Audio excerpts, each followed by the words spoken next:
Ya, Assalamualaikum warahmatullahi wabarakatuh. Tuan-tuan yang biasa mengikuti saya dalam Facebook Dr. Zubaidi dan juga blog saya iaitu drzubaidi.com. Hari ini kita bersiaran lagi untuk saya berkongsi berkaitan dengan tajuk hypoglisema di bulan Ramadan. Sebelum itu Nakib, dia suara berdengung sikit lah.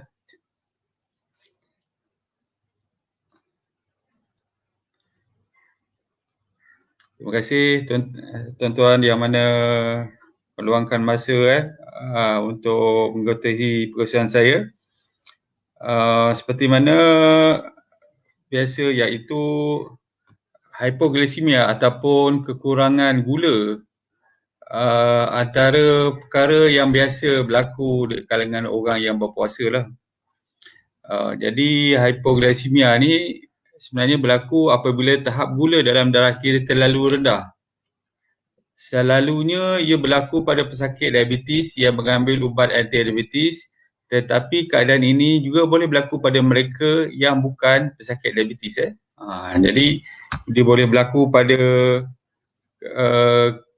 kedua-dua orang, iaitu yang pesakit diabetes yang mana dia mengambil ubat anti-diabetes dan juga pesakit atau maafkan saya, iaitu orang yang bukan pesakit diabetes. Kita tengok dulu rakan-rakan kita yang bersama kita pada hari ini.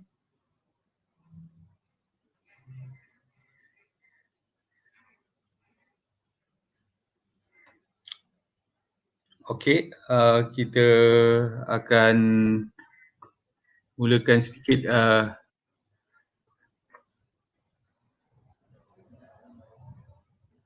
Hypoglycemia sebenarnya berlaku apabila tahap gula kurang daripada 4 milimol per liter.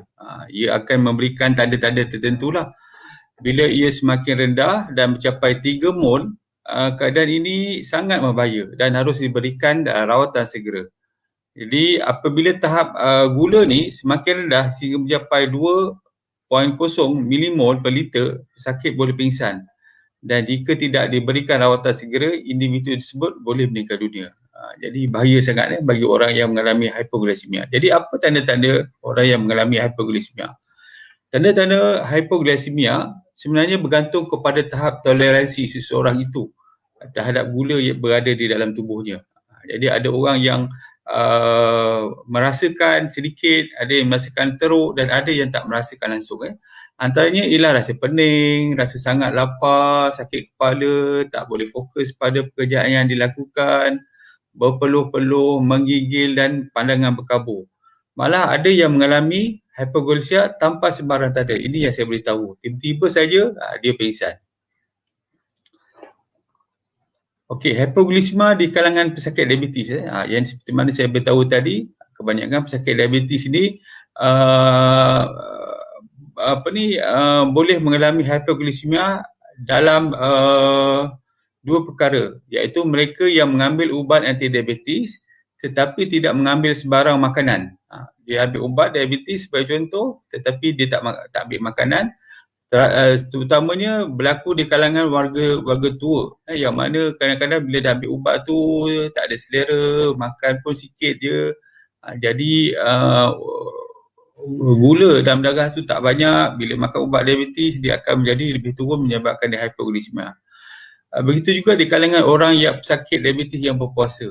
Jadi dia makan ubat, dia tak tahu bahawa dia sebenarnya dia perlu makan, tetapi ataupun mungkin dia terlupa bahawa dia sedang berpuasa. Jadi waktu sahur tu mungkin dia minum air sikit, dia makan ubat diabetes, itu menyebabkan dia mengalami hypoglycemia selalunya selepas 4 jam, 3 jam selepas itu. Selalunya berlaku di kalangan pesakit diabetes yang mengambil ubat anti-diabetes yang kuat. Seperti contoh, suntikan insulin ataupun tablet glibenclamide ataupun kita sebut sebagai Daunin dan ubat yang sekumpulan dengannya. Jadi saya mencadangkan agar pesakit diabetes agar menukarkan ubat kepada yang lebih yang kurang lah, yang kurang kuat sangat, seperti contoh metformin yang tidak merangsangkan pengeluaran insulin.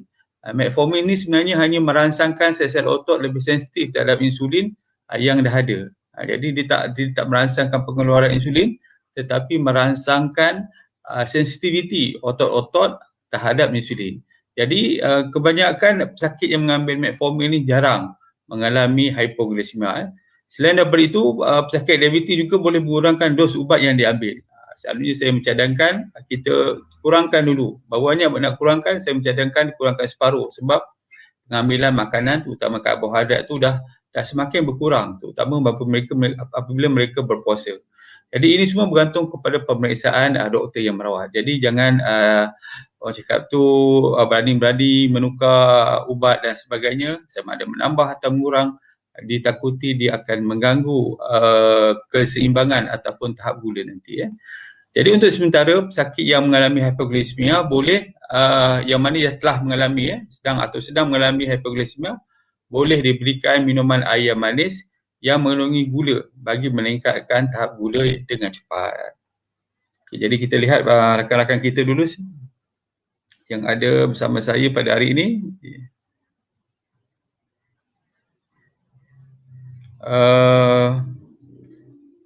Puan Zaima, terima kasih. Waalaikumsalam.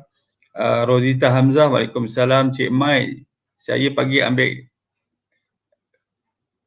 glycoside 80 mg dan lepas makan ambil metformin 50 mg satu tengah hari, satu malam. Jadi puan kalau tak ada hypo, tak apalah, tak ada hypoglycemia, tak ada masalah, boleh teruskan. Azila Muhammad, waalaikumsalam.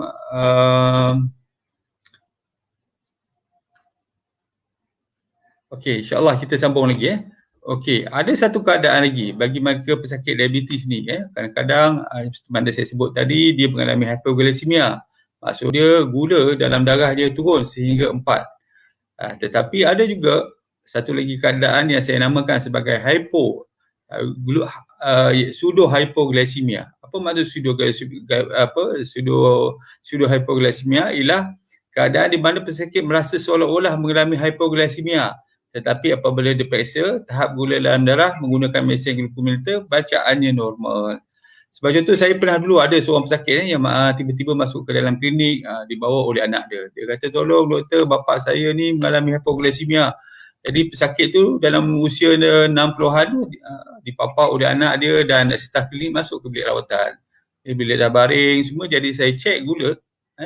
Selalunya kita nak bagilah minum gula ke ataupun kita masukkan air drips supaya dia ada, kita bimbang dia gula terlalu rendah.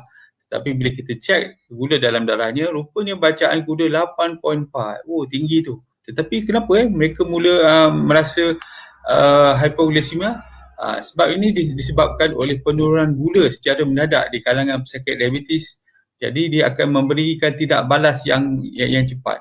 Maksudnya otak ni biasa dengan tahap gula yang tinggi. Jadi penurunan gula yang mendadak tu, walaupun masih lagi dalam paras normal, dia akan memberitahu sistem saraf autonomik bahawa tubuh sedang mengalami kekurangan gula. Macam kita naik kapal terbang lah kan, bila naik kapal terbang tiba-tiba land, dia turun dengan laju saja, seolah-olah kita terasa macam kita nak crashing, tapi sebenarnya dia turun secara normal sebenarnya pada tahap yang selamat, tetapi kita rasa macam nak crashing lah. Sebab apa? Sebab otak kita dah biasa dengan keadaan begitu. Jadi bila ada perubahan yang terlalu drastik, dia akan memberikan isyarat kepada sistem saraf autonomik seolah-olah kita mengalami kekurangan gula. Jadi sistem saraf autonomik ni apabila diaktifkan, kita akan rasa lemah, berpeluh, degupan jantung kita laju. Padahal gula sebenarnya masih dalam keadaan normal. Dalam keadaan ini sebenarnya pesakit tak perlulah nak minum air gula. Sebab apa? Tahap gula dia masih tinggi. Cukup bagi minum air kosong je. Dan perlahan-lahan sistem autonomik, saraf autonomik itu akan direhatkan dan tubuh akan merasa pulih. Selalunya kalau 8 macam tu memang saya tak bagilah, saya bagi air kosong, bagi rehat pelan-pelan. Lama-lama dia akan reda lah. Jadi pesakit diabetes yang tidak mengambil ubat, sama ada dengan sengaja atau tidak sengaja, keadaan hypoglycemia tidak berlaku. Kerana walaupun berpuasa, tahap gula pada pesakit diabetes yang tidak mengambil ubat selalunya masih tinggi. Jadi tadi tu kita bincangkan sakit diabetes ada dua. Sama ada dia mengambil ubat, dia terlupa nak ambil ubat, ataupun satu keadaan yang kita sebut sebagai pseudo hypoglycemia, yang mana dia merasakan seolah-olah dia mengalami hypoglycemia tetapi pada hakikatnya tahap gula dalam darahnya masih normal atau mungkin tinggi sikit. Jadi bagi pesakit diabetes yang tak ambil ubat ni selalunya tak ada hypoglycemia. Jangan risau.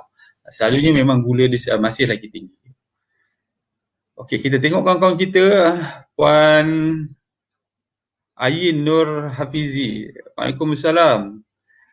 Macam mana kalau bacaan gula bawah 4 milimol tetapi tak ada penyakit kencing manis? Yang ini kita akan sebut. Tadi saya baru terangkan tentang keadaan pesakit diabetes. Lepas ni kita akan sebut hypoglycemia di kalangan pesakit, bukan pesakit diabetes pula. Jun Jelena, kalau tak ada sakit diabetes tapi rasa hypo juga doktor, normal ke tak tu? Kadang-kadang macam gitu juga. Nanti saya akan sebut lagi hypoglycemia di kalangan pesakit bukan diabetes, tetapi kalau puan ada mesin pengukur gula di rumah, kalau rasa macam nak hypo tu cuba cek dulu. Sama ada betul-betul hypo pun ke ataupun bukan. Jun Juliana, okey, itu dah soalan dari Jun Juliana. Jadi kita pergi kepada hypoglycemia di kalangan pesakit bukan diabetes. Bagi orang yang sihat, situasi hypoglycemia ni jarang berlaku. Sebab apa? Sebab tahap gula mereka menurun. Bila saja tahap gula mereka menurun, tubuh akan berusaha meningkatkan gula dalam darah secara semula jadi. Ini biasa. Sebagai contoh, walaupun individu tersebut tidak mengambil sebarang makanan. Jadi jangan risaulah. Kadang-kadang kita bimbang kan, kalau tak makan ni macam mana dapat gula. Sebenarnya jangan risau. Sebab apa? Sebab tubuh akan menggunakan simpanan makanan yang ada dalam tubuh kita. Sebab tu kalau kita setakat berpuasa mungkin 1 hari, langsung tak makan 1 hari, masih lagi normal. Tapi yang penting air. Tapi air ni pun orang cakap tu maksimum kita kalau tak dapat air 3 hari, tubuh kita mungkin akan mengalami dehidrasi yang teruk, kemungkinan kita akan meninggal dunia. Tetapi untuk makan sebenarnya dia bergantung. Selalunya kadang-kadang kita boleh tahan sampai seminggu tak makan. Sebagai contohlah, kita tiba-tiba minta dijauhkan lah, kita naik kapal terbang, tiba-tiba kapal terbang kita landed dekat satu pulau yang mana tak ada makanan, ataupun pulau yang padang pasir tak ada makanan. Kalau kita tak makan, kita boleh bertahan selama 7 hari. Kalau kita tak minum, kita boleh bertahan selama 3 hari. Tapi kalau kita tak ada oksigen, yang ni yang paling kritikal, dan antara 5 minit saja kita akan tubuh kita akan mengalami hypoksia dan mungkin akan meninggal dunia. Jadi berbalik pada cerita tadi, apabila kita tak makan ni selalu jangan risau, jangan risau. Takut hypoglycemia dan sebagainya, tidak. Bagi orang yang sihat, selalunya tidak mengalami hypoglycemia. Sebab apa? Sebab badan kita akan menggunakan tenaga yang kita simpan. Tahap gula ni apabila kita berpuasa ni, tahap gula akan turun. Selalunya selepas 6 jam lah. Maksudnya kalau kita tadi bersahur tadi pukul katakanlah senang pukul 5 tadi, pukul 5 pagi. Jadi pukul 11 tu kita selalunya dah akan rasa lapar dah. Tapi apabila lapar, kita pula tu tak boleh makan. Jadi apa yang kita buat ialah selalunya otak akan bagi isyarat kepada tubuh untuk memulakan menggunakan storage kita. Yang ni proses ini dinamakan gluconeogenesis, di mana insulin tak dikeluarkan lagi, tetapi hormon, satu lagi hormon iaitu yang disebut sebagai glukagon dikeluarkan bagi meningkatkan gula dalam tubuh.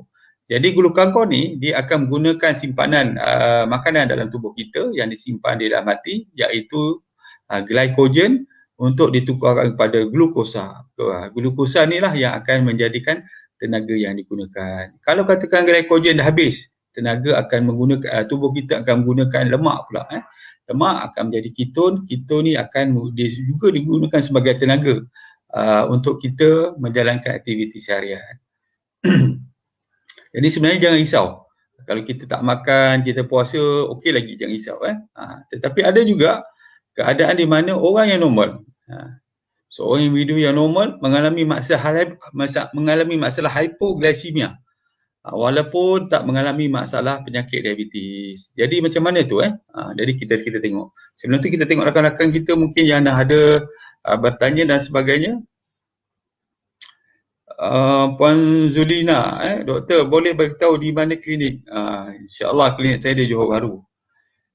Ayin Nur Hafizi, biasanya saya buat test sendiri around 3.4 sehingga 3.9 millimol. Last week dibuat HbA1c 4.9 millimol. Normal ke doktor? Normal.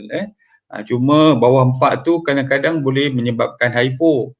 Tapi bagi setengah orang tu dia tak rasa. Macam saya cakap tadi, dia sebab apa? Toleransi terhadap gula setiap orang tu berbeza-beza. Jadi kalau puan rasa hypo, itu adalah sesuatu yang perlu diberikan rawatan segera. Kalau tak rasa hypo, okey lagi. Tetapi selalunya bawah 4 kita dah rasa letih, rasa sakit kepala, rasa lapar sangat, rasa susah bernafas dan sebagainya.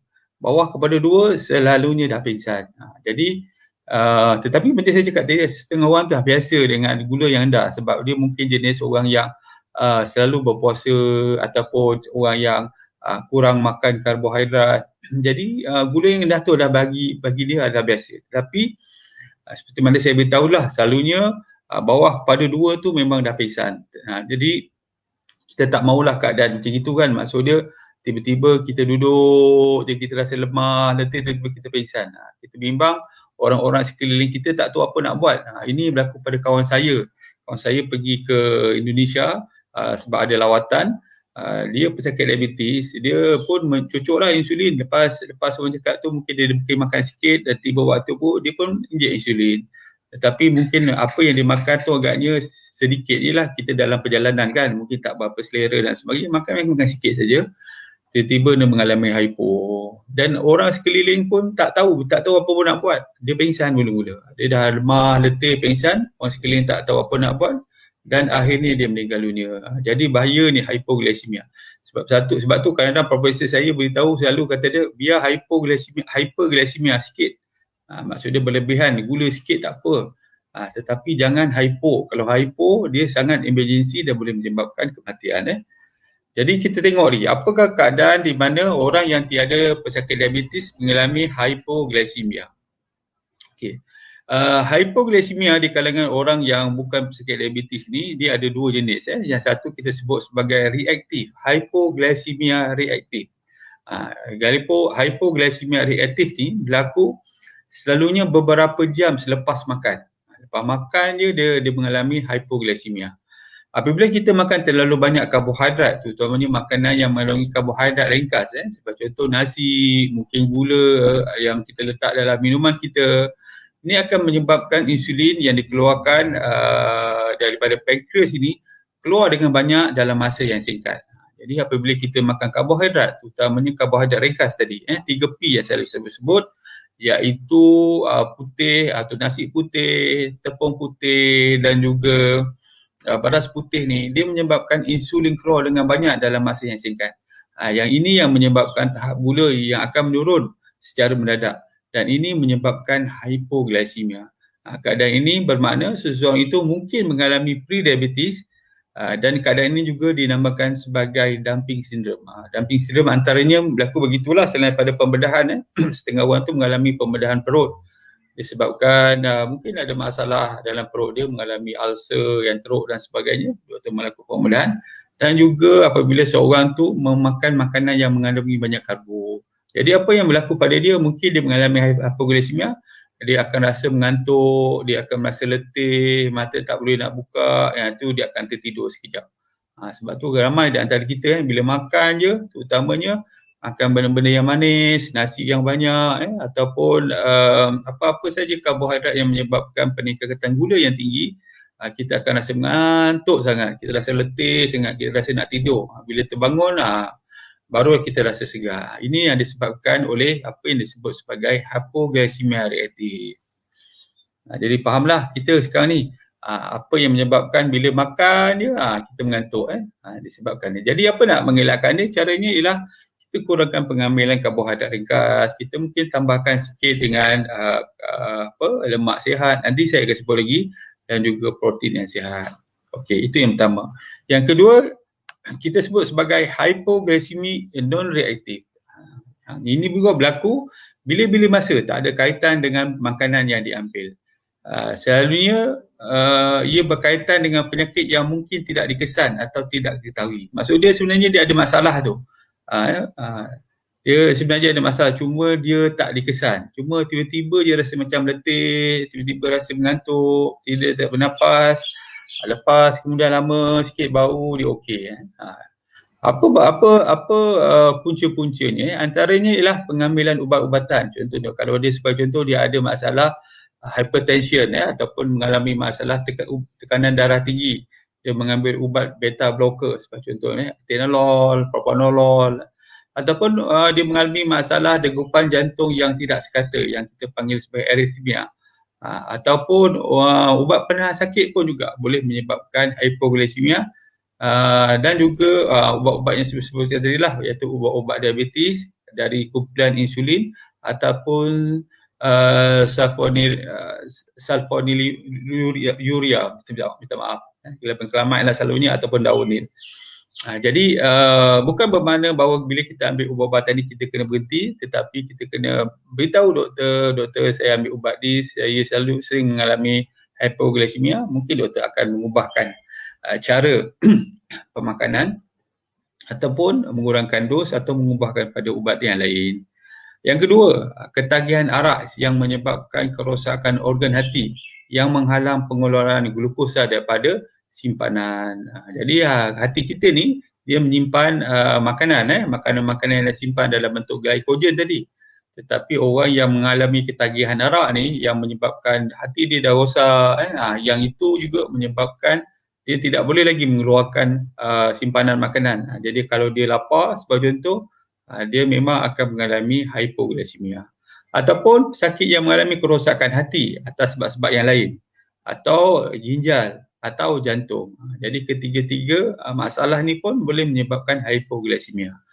Ataupun wanita yang hamil, ini biasalah sebab apa? Sebab wanita yang hamil ni selalu dia makan untuk dua orang. Seorang untuk dia, seorang lagi untuk bayi dalam dia punya rahim dia.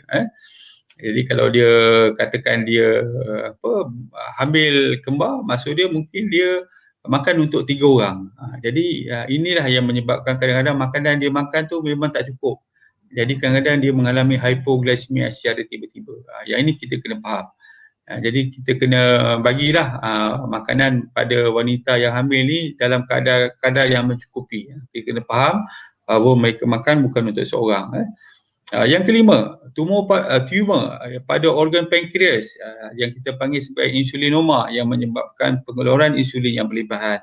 Yang keenam, berlebihan hormon thyroid, hyperthyroidism, juga menyebabkan hypoglycemia. Jadi itulah antara penyakit-penyakit atau keadaan di mana berlakunya hypoglycemia non-reaktif, iaitu tidak ada berkaitan dengan makanan yang diambil. Jadi kita tengok lagi rakan-rakan kita.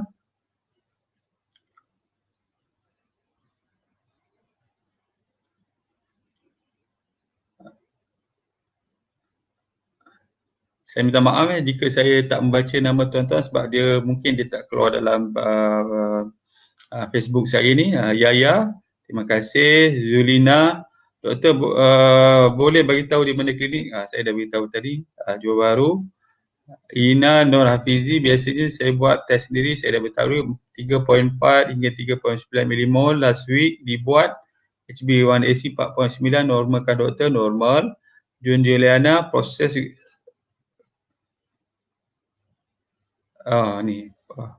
Jun Juliana bertanya proses gluconeogenesis yang mengeluarkan glukos dari simpanan ni, adakah dia menyebabkan sakit kepala ke doktor? Selalunya tidak. Tetapi untuk mengelakkan sakit kepala ni selalu saya mencadangkan di kalangan orang berpuasa. Orang berpuasa kita lemah, letih, sakit kepala ni, sebenarnya apa yang penting ialah kita minum air yang secukupnya. Sebab apa?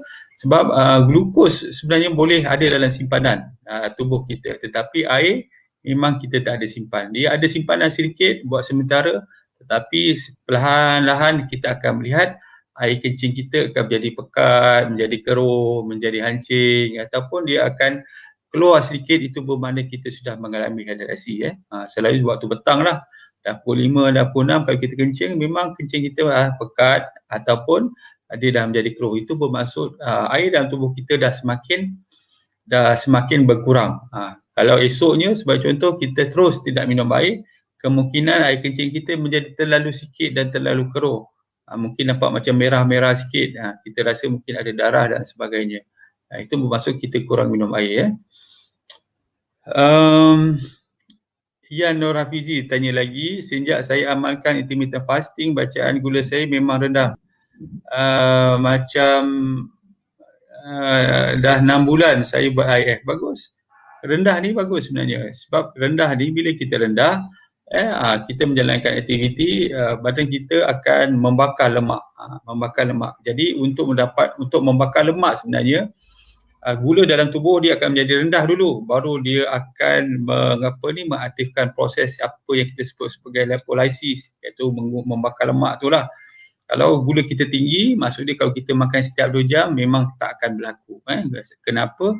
Kerana insulin akan keluar, akan semakin meninggi, akan berada dalam tubuh dalam paras yang tinggi, dan akhirnya akan menggunakan gula-gula yang ada ataupun glukos yang ada dalam tubuh untuk disimpan kalau kita tidak melakukan aktiviti fizikal. Jadi intermittent fasting ni bagus dari segi kesihatannya, bukan setakat glukos saja yang rendah, tetapi juga dia menyebabkan satu keadaan yang dinamakan sebagai autophagy. Yang ini maksud dia recycle sel-sel yang tidak boleh digunakan lagi, yang telah rosak. Jadi tubuh kita akan menggunakan organel-organel ataupun organ-organ yang kecil di dalam sel itu untuk membangunkan semula sel-sel yang baru. Jadi sel-sel yang rosak ni dia akan mengalami kematian ataupun dia akan dikeluarkan, akan dimusnahkan dan mengambil organel-organel ataupun struktur-struktur dalam sel yang boleh digunakan lagi untuk membina sel yang baru. Seterusnya, Daratul Hani Muhammad Don bertanya, ibu saya seorang pesakit diabetes, tidak perlu suntikan insulin, hanya makan ubat. Kebelakangan ini kerap terjadi beliau sakit bahagian tengkuk sehingga tidak boleh menoleh ke kanan dan kiri. Yang ini sebenarnya berkaitan dengan otot dia puan. Adakah ia berkaitan dengan diabetes? Adakah rawatan yang sepatutnya diterima? Pertama sekali kita kena ceklah gula dalam tubuh dia tu. Saya rasa mungkin ini disebabkan lebih kepada otot tengkuk tu. Jadi maksudnya dia tak boleh kanan dan kiri, selalunya begitu. Lepas tu kita cek jugalah benda yang lain. Sebab orang yang diabetes ni selalunya akan ada hypertension, high cholesterol. Jadi cek yang gitu sekali. Itu nombor 2. Yang ketiga, saya mencadangkan kalau katakan semua bacaan itu normal, boleh membuat pemeriksaan X-ray untuk tengkuk. Mungkin kita nampak ada perubahan pada struktur tengkuk, tulang tengkuk tu, cervical bone, yang mungkin ada, kita panggil dia ada tulang yang berlebihan ataupun mungkin ada saraf yang tersepit dan sebagainya. Itu sebagai contohlah. Fatimah Abdullah, terima kasih puan. Roham Wati Abdul Hamid, adakah pesakit diabetes boleh pulih? Pesakit diabetes sebenarnya boleh pulih, terutama bagi mereka yang di peringkat awal. Baru saja, selalunya saya melihat dalam 5 tahun ke bawah. Maksud dia punya kawalan gula tu baik, tak makan ubat banyak sangat. Maksud dia dapat mengawal dengan baik. Chances untuk sembuh tu ada. Sebab pankreas kita ni sebenarnya boleh rejuvenate. Tetapi sebagai contoh, kalau diabetes dia dah lebih 15 tahun dan insulin pun dah tak boleh dikeluarkan dengan baik, terpaksa ambil insulin, jadi itu agak sukar sikit. Tetapi yang peringkat awal ni sangat mudah. Saya dah melihat ramai orang apabila dia mengubah cara makan, mungkin dia mengambil sedikit suplemen yang bagus untuk merejuvenate ataupun untuk merawat pankreas dia, insyaAllah dia akan okey. Jadi jangan risau, jaga pemakanan secara perlahan, dos akan dikurangkan, dan kalau kita bernasib baik, kita dah tak perlu lagi ubat diabetes sebab gula kita dah menjadi normal. Sebab ramai pesakit saya macam itu. Apabila dia makan ubat dia menjadi hypo. Makan ubat dia hypo. Saya tanya makan ubat apa? Makan metformin. Bila cek gula dah normal. Padahal sebelum ni kita dah beritahu dia dah ada diabetes. Jadi sebab tu yang penting sekali ialah penjagaan makanan. InsyaAllah kalau kita memilih makanan-makanan yang bagus, makanan-makanan yang kurang berkarbohidrat tinggi ataupun yang refined karbo, insyaAllah dia akan pelan-pelan. Apatah lagi kalau kita mengambil makanan-makanan yang berkhasiat, makanan-makanan yang memberi kekuatan ataupun merawat pankreas kita, insya-Allah dia akan sembuh. Juliah Jamal, normal tak untuk ibu yang menyusukan bayi, doktor? Ibu pula jenis yang makan sikit, badan kecil. Ya, betul. Bagi wanita yang menyusukan anak ni, memang hypoglycemia ni kadang-kadang berlaku. Disebabkan mereka memberikan, kena faham bahawa apabila seorang itu, wanita tu hamil atau menyusukan anak, jadi bayi di dalam rahim atau bayi yang disusukan tu, dia adalah menjadi suatu prioriti. Maksud dia macam mana, secara fisiologinya, sama ada mak dia makan atau tak makan, jadi makanan yang ada di dalam tubuh dia, dia akan bagi kepada bayi tu dulu. Boleh faham tak? Jadi sebab contoh katakan seorang ibu tu ialah mungkin kesempitan, miskin, lepas tu mungkin dia tak ada selera nak makan ataupun mungkin dia sibuk bekerja. Jadi gula ataupun makanan, nutrisi yang ada dalam tubuh dia, prioriti dia adalah anak tu dulu. Secara fisiologi, dia akan bagi kepada anak dia dulu, dan juga sama ada yang disusukan ataupun yang di dalam rahim. Jadi apabila kalau dia tak makan, dia tak cukup makan ataupun dia memang orang cakap tu sibuk bekerja, tak selera makan dan sebagainya, ini akan menyebabkan tubuh dia akan mengalami keadaan di mana kekurangan gula, kekurangan nutrisi demi untuk anak dia. Jadi itulah perkara yang kita kena faham bahawa selain daripada orang hamil, ibu yang menyusukan anak juga kadang-kadang boleh mengalami keadaan hypoglycemia. Kita tengok lagi ya. Seterusnya Firhawana, doktor, kalau ibu yang menyusukan anak boleh kena juga ke doktor? Yang ini saya dah jawab tadi. Nazirah Sobri, kalau badan jadi seram sejuk, ketak, adakah hypoglycemia juga ke doktor? Kalau cepat-cepat makan terus jadi okey. Ya, berkemungkinan hypoglycemia. Ataupun mungkin keadaan yang disebut sebagai sugar craving. Maksud dia setengah orang tu dia memang apabila dia tak dapat gula, tubuh dia akan menjadi menggigil, terketah. Bila cek normal gula normal, dia tak mengalami hypo. Tetapi apabila dia minum sebagai contoh teh tarik ataupun air coklat yang manis dan sebagainya, dia rasa segar. Jadi setengah-setengah orang yang normal ni, orang-orang yang sihat ni, dia mengalami kita panggil sugar craving. Sugar craving ni di kalangan mereka yang biasa minum manis. Jadi memang dia akan, kalau tak minum manis, badan menjadi lemah, letih, tak boleh nak fikir. Minum kopi manis sikit sebagai contoh, ataupun minum coklat manis, atau mungkin teh manis, ataupun air apa-apa yang manis menyebabkan dia berasa segar. Sebab apa? Sebab gula dah meningkat dalam tubuh yang menyebabkan dia rasa itulah segar tadi itulah.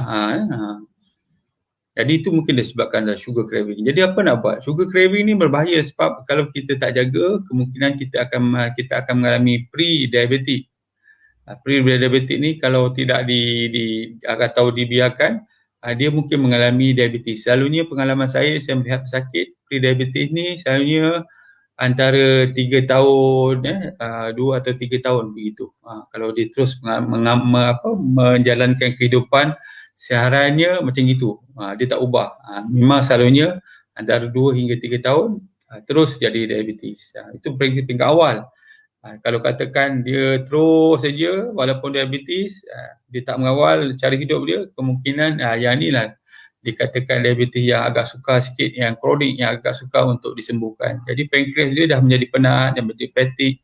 Jadi insulin pun dikeluarkan, mungkin dia tidak lagi berkesan ataupun kita panggil dah tubuh kita mengalami insulin resistant.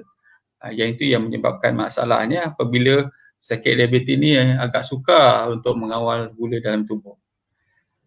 Iza Gapa, terima kasih puan. Waalaikumsalam. Nick Semaun.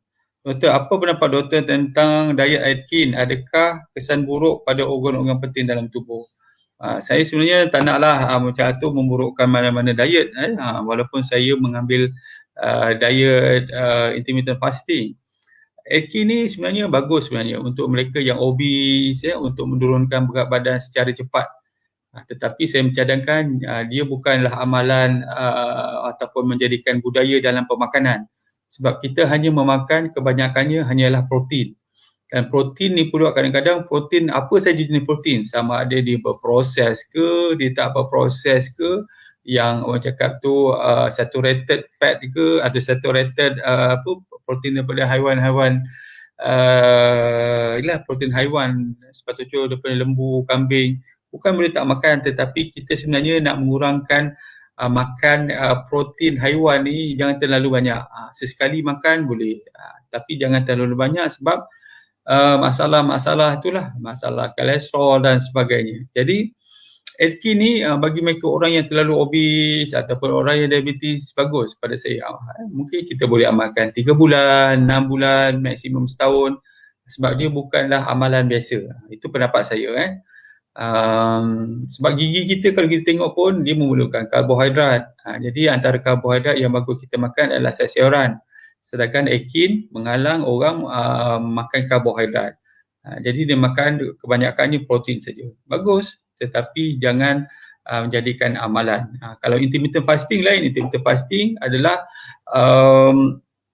cara penjarakan makanan. Maksudnya kita banyak berpuasa.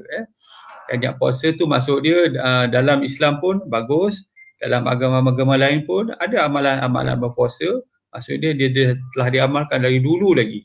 Dan selepas itu dia telah mendapat pengiktirafan dan Profesor Oshinori Osomi daripada Jepun yang membentangkan bahawa dengan berpuasa ni sekurang-kurangnya 16 jam ni tubuh kita akan menjadi sihat sebab berlakunya autophagy. Jadi intermittent fasting tak ada masalah.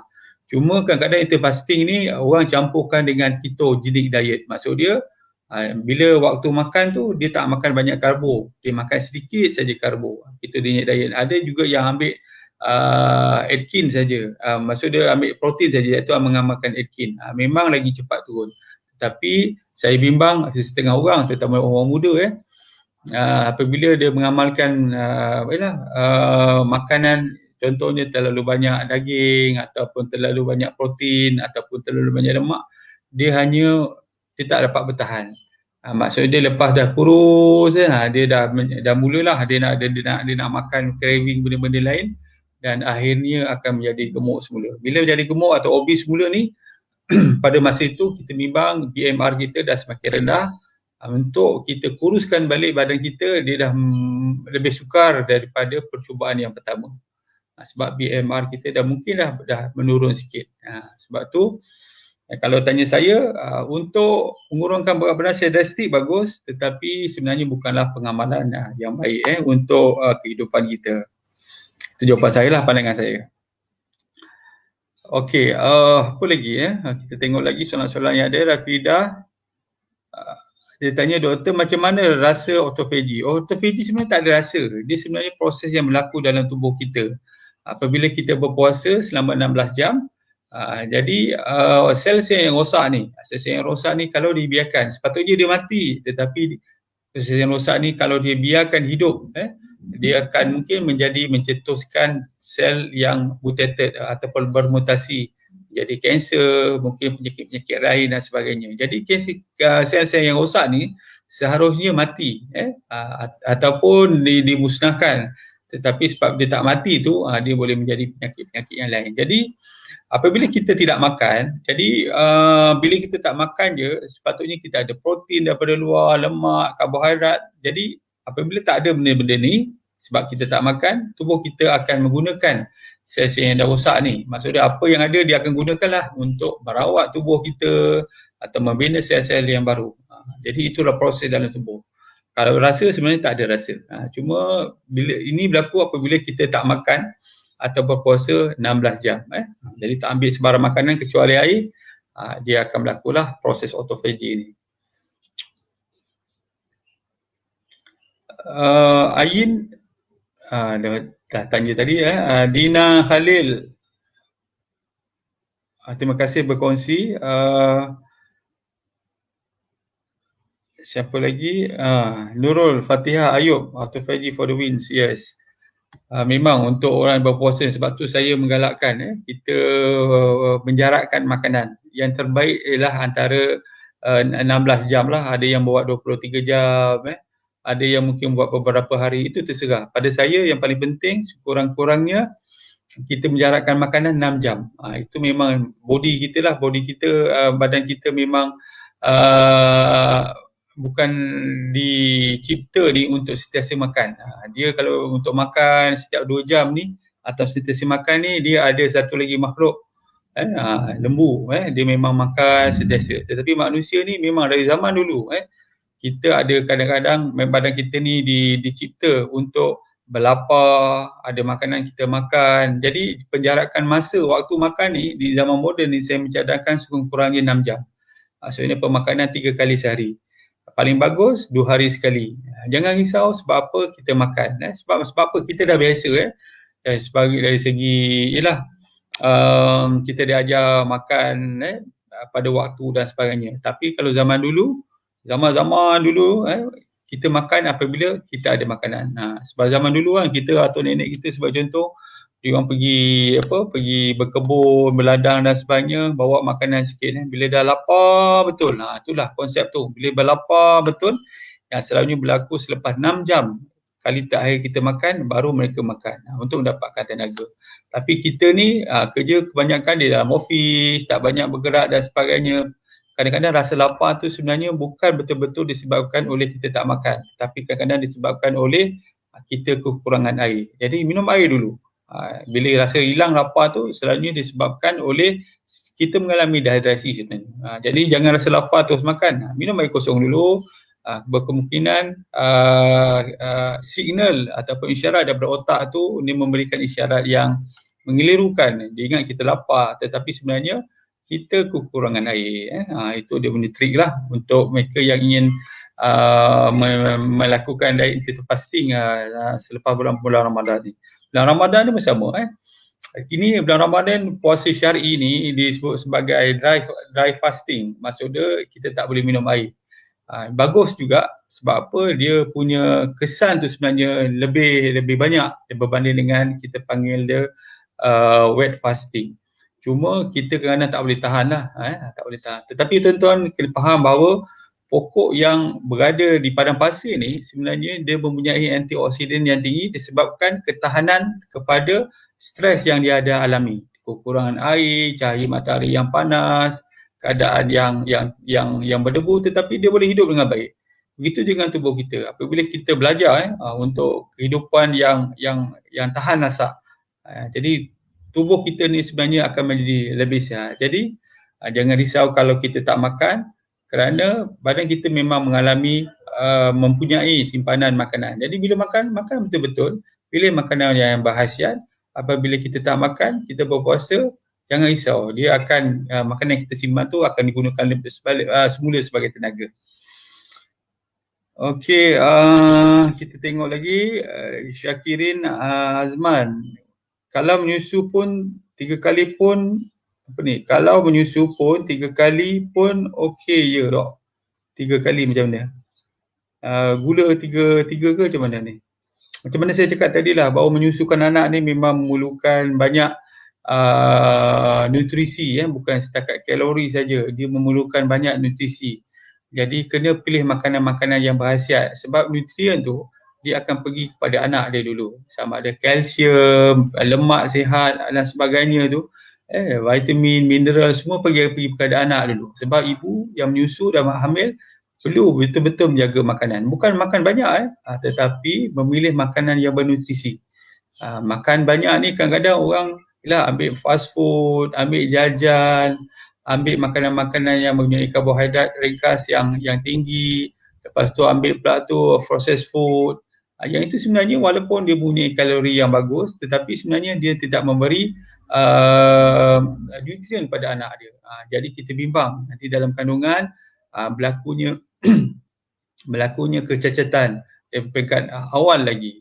Sebab tu bagi ibu yang hamil kena jaga pemakanan sebab dia sangat membantu sepanjang penghamilan.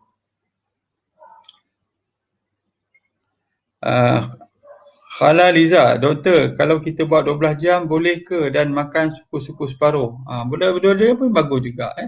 Baik, ini bukan bulan puasa lah. Bulan puasa kan kita selalunya berpuasa selama 14 jam daripada pukul 5.30 lebih kurang sampai pukul 7.30 lebih kurang jadi lebih kurang 14 jam. Jadi yang intermittent fasting ni selalu mencadangkan 16 jam. Jadi 16 jam bagi mereka yang ingin mendapatkan kebaikan tu, kita boleh saja apabila kita berbuka, kita minum air dulu. Kita minum air kosong dulu. Lepas tu 1 gelas atau 2 gelas. Lepas tu kita solat dulu.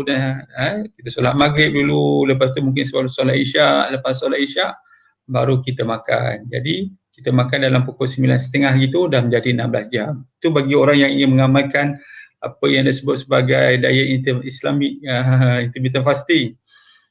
Jadi amalan tu sebenarnya pun bukan satu benda yang pelik, sebab memang kebanyakan kita, sebagai contoh kalau tuan-tuan pergi buat umrah waktu bulan puasa pun, waktu berbuka pun selalunya kita tak makan banyak di masjid kan. Apabila ada hidangan berbuka pun kita lebih kurang makan kurma 3 biji, mungkin ada air susu sikit, mungkin air kosong sikit, ringkas saja. Tapi bagi mereka yang ingin sebagai contoh mendapatkan kebaikan autophagy di bulan Ramadan ni, begitulah, bila berbuka nanti minum air kosong dulu. Nanti pukul 9 baru makan. Jangan risau tentang makan malam ni sebenarnya. Makan malam ni subjektif sebab esok hari ni kita dah berpuasa, jadi tak ada masalah. Masalah makan malam ni yang menjadi masalahnya ialah apabila kita makan malam, pagi pun kita makan lagi, tengah hari kita makan lagi, kita makan sentiasa. Yang itu yang bahaya. Tetapi sebagai contoh bagi mereka yang berpuasa, bila-bila betul-betul lapar, maksudnya gula dah semakin rendah walaupun dalam jumlah yang normal, kita boleh makan, tak ada masalah. Bagi mereka yang sebagai contoh baru nak belajar tentang diet intermittent fasting, sebenarnya tak ada masalah bagi orang yang dah biasa berpuasa. Tetapi ialah di luar bulan puasa ni kadang-kadang dia mencabar. Ialah kadang-kadang kita tengok makanan banyak di luar, menyebabkan kita mudah terasa untuk makan, ataupun gastric juice kita dah keluar dengan banyak bila kita tengok kat kedai, ataupun kita tengok kawan-kawan kita makan. Ini saya cerita di luar bulan puasa. Jadi caranya 12 jam. 12 jam pun sekurang-kurangnya dah bagus. Lepas tu bila makan tu diet suku-suku separuh ataupun healthy plate. Itu biasa saya buat tu. Saya pun selalunya makan, saya akan pastikan kali terakhir saya makan tu 12 jam. Maksudnya kalau saya makan last sekali pukul 8 pagi, 8 malam, saya akan makan sekurang-kurangnya 8 pagi. Maksudnya kalau saya nak bersarapan dah 8 pagi. Kadang-kadang saya tak bersarapan, saya terus buat brunch sampai tengah hari. Itu sebagai contoh. Ataupun saya makan lambat semalam pukul 10 pagi, 10 malam. Jadi saya akan makan pagi tu, sebagai contoh ada kawan-kawan ajak breakfast dan sebagainya, saya akan makan pada pukul 10 pagi. Itu 12 jam. Dan bila kita makan ni selalunya kita cadangkan banyak sayur lah, banyak sayur, banyak buah. Yang ini yang menyebabkan kita akan lebih kenyang, lambat lapar, dan banyak kita dapat nutrisi daripada sayur-sayuran atau buah-buahan yang kita makan. Jadi bagus 12 jam. Saya selalu buat 12 jam. Kadang-kadang saya buat 16 jam. Bergantung. Tetapi selalunya memang 12 jam, dan bila kita makan tu kita panggil healthy plate. Okay, kita teruskan Okey, macam mana kita nak buat apabila kita mengalami hypoglycemia ni? Okey, bagi yang reaktif hypoglycemia tadi, antara yang kita boleh makan tadi iaitu orang yang bila dia makan banyak, dia akan rasa mengantuk, letih, penat, dia kena tidur dulu, baru dia akan rasa segar. Yang ini kita sebut sebagai reaktif hypoglycemia di kalangan bukan pesakit diabetes. Jadi cara dia ialah kita kena makan banyak karbohidrat kompleks. Contoh dia sayur-sayuran, buah-buahan. Jangan ambil makanan atau minuman yang bergula ataupun daripada sumber karbohidrat ringkas. Begitu jugalah dengan air kan. Air kadang-kadang kita ambil air berkarbonat, air gas. Yang ini menyebabkan gula akan tinggi dalam tubuh kita. Yang ini akan menyebabkan kita mengantuk. Kadang-kadang kita boleh mengalami hypoglycemia. Ambil lebih banyak protein sihat seperti telur, ikan dan lemak sihat. Seperti contohnya minyak zaitun. Jadi ambil minyak zaitun bagi mereka yang mungkin selalu rasa mengantuk lepas makan tu, antaranya ialah mengambil minyak zaitun dan juga minum air secukupnya. Secukupnya kita boleh tambah sikit dengan cuka, cuka buah-buahan terutama cuka tin. Dalam kajian menunjukkan orang yang mengambil minyak zaitun dan cuka buah-buahan ni, sebagai contoh cuka tin ni, dia dapat menstabilkan gula. Jadi gula tidaklah terlalu tinggi sama ada dia pesakit diabetes ataupun bukan pesakit diabetes. Jadi kita berfaham tadi bahawa hypoglycemia berpunca daripada pengeluaran insulin yang terlalu banyak, sama ada memang dia pesakit diabetes ataupun disebabkan oleh dia bukan pesakit diabetes, disebabkan kita panggil tadi hypoglycemia reaktif dan bukan reaktif. Jadi saya nak kongsikan sedikit bagaimana kita boleh merawat pankreas, sebab tadi ada soalan sama ada pesakit diabetes ni boleh baik. Antara cara untuk merawat pankreas ini, pertama sekali kita kena berpuasa sebenarnya. Sebab apa? Dengan berpuasa kita mengurangkan pengambilan makanan. Dengan mengurangkan pengambilan makanan bermakna pankreas kita direhatkan. Jadi pankreas kita tak adalah mengeluarkan banyak insulin. Jadi direhat, terutamanya sel Langerhans yang mengeluarkan insulin.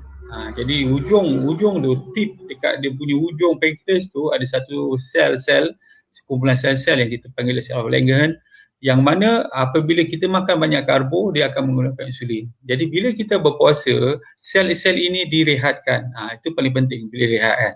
Bila dah direhatkan, barulah kita makan makanan yang bernutrisi, makanan yang sihat, supaya membantu untuk menyembuhkan balik ataupun memberi tenaga balik pada sel-sel yang dah penat tadi. Boleh faham jadi berpuasa tu boleh penting, atau mengurangkan atau menjarakkan makanan, menjarakkan masa makan, dan antara yang kita boleh buat ialah kita mengambil minyak zaitun. Minyak zaitun ni terutamanya extra virgin olive oil. Minyak zaitun yang tak bertapis ni mengandungi sebahagian polifenol yang bersifat antioksida. Contoh dia hydroxytyrosol, tyrosol, luteolin, epigenin, yang memberikan kesan positif terhadap fungsi dan kelangsungan beta cells yang mengeluarkan hormon insulin. Dengan ini ia dapat mengawal tahap gula dengan lebih baik pada pesakit diabetes. Yang ini kajian ini dikeluarkan dalam Jurnal Diabetes 2018. Kajian dilakukan di tak salah saya di Sepanyol. Tajuk kajian dia Effect of Extra Virgin Olive Oil Polyphenol on Pancreatic Beta Cells Function and Survival. Satu lagi kajian juga dibuat di Sepanyol kalau tidak saya. Consumption of the extra virgin olive oil rich in polyphenic phenolic compound improve metabolic control in patient with type 2 diabetes mellitus. Possible involvement of reduced level of circulation visfatin. Yang ini pun dikeluarkan dalam Journal Endocrinology dalam tahun berapa ni 2011. Jadi itu antara kajian. Jadi kalau kita nak menyembuhkan kita punya pankreas ni, kena ambil minyak zaitun. Selain itu, apa yang kita boleh ambil? Kita boleh ambil juga minyak habatus sauda. Pengambilan minyak habatus sauda yang mengandungi thymophenol selama sekurang-kurangnya 6 minggu dapat meningkatkan sensitiviti sel-sel terhadap insulin, dan ia juga meningkatkan kelangsungan sel-sel Langerhans ataupun beta sel tadilah yang mengeluarkan hormon sel. Jadi pengambilan habatus sauda pun bagus. Kajian ni juga dilakukan di Sepanyol. Nigella sativa acid extract enhance glucose insulin release from a rat isolated Langerhans cell. Yang ini dilakukan pada tikus makmar. Tetapi banyak juga orang yang mengamalkannya pun okey juga. Maksud dia punya kawalan gula menjadi lebih baik. Itu tanda-tandanya bahawa dia punya pankreas dia semakin bertambah sihat. Satu lagi kajian dilakukan di UiTM, Universiti di Fakulti Perubatan UiTM Sungai Buloh, iaitu tajuk kajian dia Nigella sativa oil has significant repairing ability of damaged pancreas tissue occur in induced type 1 diabetes mellitus. Ini type 1. Maksud kalau type 1 dia boleh repair, maksud dia type 2 pun tak ada masalah. Jadi apa lagi yang boleh kita ambil sebagai contoh dia cuka buah. Sebagai contoh cuka buah iaitu cucu ketin sebagai contoh. Dalam kajian dilakukan, pesakit diabetes yang mengambil cuka tin ataupun cuka buah-buahan selepas makan akan mengurangkan tahap gula dalam darah, peningkatan insulin dan menurunkan tahap glyceride. Yang ini dilakukan, kajian yang dilakukan tahun 2015, vinegar consumption increase insulin stimulated glucose uptake by the forearm muscle in human with type 2 diabetes. Jadi kajian ni dia lakukan secara klinikal ke atas manusia. Jadi dia mengukur tahap gula pada otot-otot otot-otot ni lah, otot-otot lengan dia sakit diabetes. Jadi memang bagus kita mengambil cukup buah-buahan. Selain itu apa lagi kita boleh ambil? Kita boleh ambil vitamin D. Vitamin D pun bagus kerana dia juga membantu untuk meningkatkan sensitivity insulin. Dalam kajian yang dilakukan dalam 2017. Vitamin D and pancreas, the role of sunshine vitamin in the pathogenesis of diabetes mellitus and pancreatic cancer. Jadi vitamin D bagus untuk bagi mereka yang mungkin dah ada pre-diabetic ataupun dah ada diabetes mellitus dan juga untuk mengelakkan pancreas cancer. Selain itu apa lagi vitamin C, vitamin apa lagi bagus? Vitamin D lah terutamanya. Satu lagi kajian juga yang dilakukan dalam Journal Practical Diabetology, tajuk dia yang diterbitkan dalam 2009, The Role of Vitamin in Diabetes. Menunjukkan bahawa orang yang ada risiko untuk penyakit diabetes ni, apabila dia mengambil vitamin D, vitamin D mudah saja kita berjemur di luar cahaya matahari selama lebih kurang 20 hingga 30 minit. Tetapi bagi mereka sebagai contoh yang susah mendapat sinaran matahari secara terus, contohlah dia pergi kerja pun waktu tu matahari belum terbit ataupun belum panas lagi, balik rumah pun matahari dah tak ada, dah gelap, dah maghrib, duduk di dalam bilik dalam bangunan sepanjang hari. Ada di kalangan kita yang terpaksa bekerja dalam keadaan begitu, tidak mendapat direct matahari. Jadi orang begini memang perlu ambil suplemen. Kalau bagus cuba daripada makanan, tetapi kita pun kalau duduk dalam bandar-bandar besar, makanan yang kita makan pun kadang-kadang tak segar, jadi kita kurang makanan yang mempunyai sumber vitamin D. Saya rasa perlulah ambil suplemen vitamin D ni. Kalau tak kita akan mengalami kekurangan, defisiensi vitamin D. Jadi kita lihat sikit lagi kepada mereka yang berada bersama saya ni, 43 orang.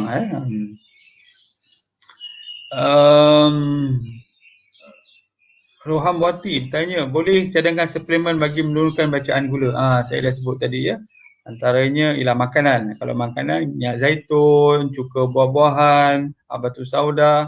Kalau suplemen untuk menurunkan gula tu, untuk pankreas tu bagus vitamin D. Firhawana, doktor, apa vitamin yang bagus buat ibu saya menyusukan anak? Apa makanan yang bagus untuk mengelakkan ibu menyusu menjadi hypo? Jadi ibu yang untuk pertama sekali vitamin untuk ibu yang menyusukan anak ni, pertama sekali ialah vitamin D lah. Vitamin D, pastikan cukup kalsium. Yang ini boleh dapat dalam susu. Kalau dia ada alahan susu, mungkin dia boleh ambil telur dan yang lain-lainnya. Vitamin yang bagus bagi ibu yang menyusukan anak ni sebagai contoh omega 3, vitamin C, vitamin E, vitamin D. Jadi kalau kita ambil makanan-makanan yang seimbang, banyak sayur-sayuran, banyak sebagai contoh ada telur, ada ikan, yang itu bagus sebenarnya. Cuma untuk mengelakkan hypo, saya tak cadangkan makan refined karbo, tetapi makan makanan yang berkompleks. Sebab karbo kompleks ni dia akan mengeluarkan glukosa, tetapi dalam proses atau tahap yang perlahan-lahan. Jadi dia sustain kat situ. Banyakkan minyak zaitun pun bagus. Minyak ni sebenarnya healthy fat, dia akan memberikan tenaga pada tubuh secara perlahan-lahan. Zulina bertanya, doktor, macam mana nak rawat sembelit? Kalau sembelit boleh tak makan sayur je? Paling bagus sekali pengamalan makanan sayur lah, fiber. Sayur-sayur, buah-buah. Tetapi bagi mereka yang dah mengalami sembelit, yang terlalu lama, memang kadang-kadang makan sayur memang tak cukup. Saya cadangkan kadang-kadang ambillah minyak zaitun ataupun ambillah VCO, minyak kelapa. Sebab masa dulu saya bekerja di klinik, kita bagi parafin. Liquid parafin, maksudnya dia adalah minyak sintetik untuk memudahkan buang air besar. Tapi saya cadangkan ialah ambil minyak yang natural, minyak zaitun, minyak kelapa, dia membantu. Setengah orang ambil minyak zaitun, minyak kelapa pun tak boleh keluar juga. Dah 2 hari dah ambil minyak zaitun, minyak kelapa tak boleh keluar juga atau tak mengatasi masalah sembelit. Apa yang mereka boleh lakukan, ambil cuka buah-buahan, cuka tin, ambil satu sudu, masukkan dalam air, minum. InsyaAllah dia akan lebih mudah untuk mengeluarkan najis yang banyak dalam tubuh kita, dalam usus lah terutamanya. Jadi itulah tadi, sayur-sayuran, minyak zaitun atau minyak kelapa, cuka buah-buahan, sebagai contoh cuka tin, dia membantu untuk kita membuang masalah sembelit tu sekarang. Kalau kata nak mengelakkan, kita boleh banyak makan buah-buahan fiber, itu membantu. Tetapi untuk rawatan dia tu, untuk menyelesaikan masalah sembelit yang dah mungkin beberapa hari tu, minyak zaitun, cuka buah-buahan, itu sangat membantu. Okey, Puan Hala Aliza, terima kasih doktor. Nur Rafidah, doktor, kulit cantik guna skincare apa? Memang cantik ni kerana sebab kita banyak makan vitamin. Makan vitamin, saya ambil vitamin, kadang-kadang saya ambil glutathione, antara dua-dua tu sekali lah. Cuma sebab dua-dua ni mahal, jadi kadang kita seminggu sekali kita ambil satu sachet glutathione, satu sachet vitamin C. Lepas tu saya ambil vitamin E juga untuk saya punya sebagai antioksidan dalam tubuh saya. Ambil minyak zaitun. Untuk cuci muka ni saya selalu pakai Mary Kay lah. Mary Kay yang men's punya men's punya apa kita panggil dia combo tu. Memang mahal sikit tapi boleh tahan setahun. Malina Izzah Ludin, apa lagi tinggi vitamin D selain dari susu dan telur ya doktor? Vitamin D ni banyak dalam itulah antaranya kalau kita makan makanan yang sihat pun dah ada cukup vitamin. Apa makanan yang sihat? Sayur-sayuran, buah-buahan, vitamin ni selalunya pada telur, pada susu, pada daging pun ada. Cuma daging merah ni saya cadangkan jangan terlalu banyak lah. Sebab banyak kajian menunjukkan bahawa terutama daging merah yang berproses. Contohnya burger, nugget, yang itu tak bagus sebab bila kita proses, kita letakkan nitrat di dalamnya. Bila nitrat ni dia adalah pro-cancerous ataupun yang boleh menyebabkan kanser. Jadi kalau nak buat juga, boleh buat sendiri. Mungkin kita ada daging segar, kita buat burger sendiri di rumah sebagai contohlah. Ataupun kita boleh buat nugget sendiri di rumah. Menggunakan daging ayam atau daging lembu. Tetapi kita tidak menggunakan pengawet, perasa dan pewarna. Jadi masalahnya pada tu pengawet, perasa dan pewarna. Cuma daging merah ni saya cadangkan jangan selalulah sebab dia saturated fat. Boleh makan makanan lain seperti contoh ikan dan sebagainya. Jadi untuk mereka yang nak vitamin D, selain pada makanan, kena terdedah pada cahaya matahari antara 20 hingga 30 minit. Jadi maksudnya kalau hujung minggu tu, bolehlah kita berkebun di depan rumah atau setakat berjalan-jalan, brisk walking di taman dan sebagainya, itu pun dah membantu untuk mendapatkan vitamin D. Seterusnya, Nusya Wan Yusof, doktor, dalam pantang bersalin boleh ke amalkan minyak zaitun VCO? Tak ada masalah, boleh. Bagi mereka yang tengah berpantang tu boleh ambil sebab VCO dan juga minyak zaitun ni dia akan memberikan tenaga yang berlebihan. 1 gram karbohidrat hanya membekalkan lebih kurang 4 kilokalori. Begitu dengan protein, 1 gram protein membekalkan 4 kilokalori. Sementara 1 gram minyak, terutamanya minyak sihat lah yang kita sebut ni, sama ada minyak zaitun VCO membekalkan 9 kilokalori. Banyak.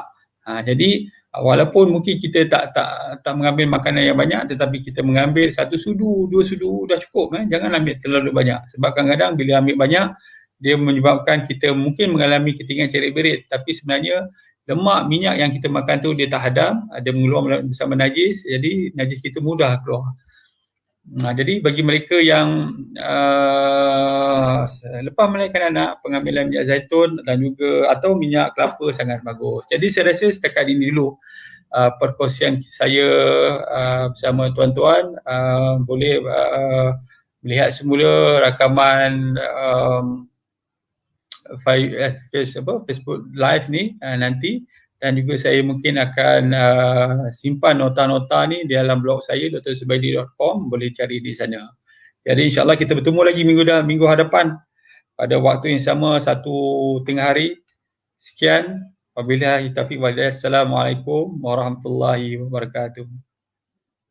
Tidak ada yang lebih bermakna dan berharga daripada kesihatan kami sekeluarga. Oleh itu, kami sentiasa mengamalkan minyak habatus sauda bersama madu. Titisan khasiat anugerah semula jadinya cukup membuatkan kami senyum bahagia. Minyak habatus sauda dan madu Kyrgyzstan keluaran Olive House.